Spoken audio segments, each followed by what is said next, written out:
પોતાના ગોડફાધર સાહેબની વાહવાહી માટે છે જનતાના પૈસાનો છે દુરુપયોગ કરતા હોય એવી માહિતી સામે આવી છે.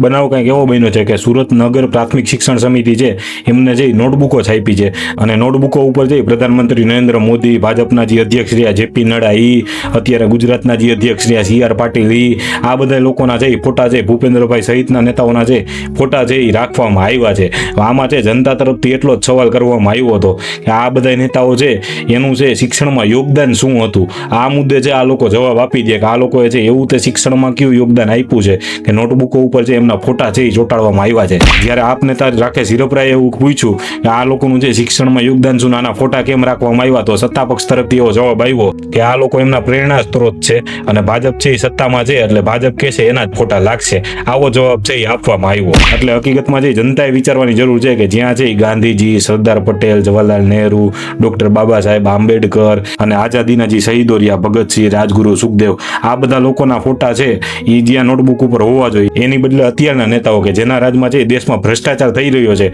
એવા નેતાઓના જે ફોટા લગાડવામાં આવ્યા છે. એટલે ખાસ છે નગર પ્રાથમિક શિક્ષણ સમિતિને કેવું હતું કે જે કોઈ આપણા આંદોલનકારીઓ, જે કોઈ જૂના નેતાઓ રહ્યા એમના ફોટા લગાડવા આમાં તો વધારે સારું લાગે. અને જનતાને ખાસ કેવું હતું આ લોકો છે પોતાના ગોડફાધરોની જે વાહવાહી કરાવવા માટે છે જનતાના ટેક્સના પૈસાનો છે આ રીતે જે વેડફાટ કરી રહ્યા છે અને શિક્ષણમાં પણ છે રાજકારણ છે ગાલી રહ્યા છે. આ છે બિલકુલ યોગ્ય નથી. એટલે ખાસ છે જનતાને કેવું હતું હવે આ મુદ્દે જાગજો અને તમારા બાળકોને છે સાચા નેતાઓ કોણ એની છે સમજદારી આપજો. ધન્યવાદ. જય હિન્દ, જય ભારત.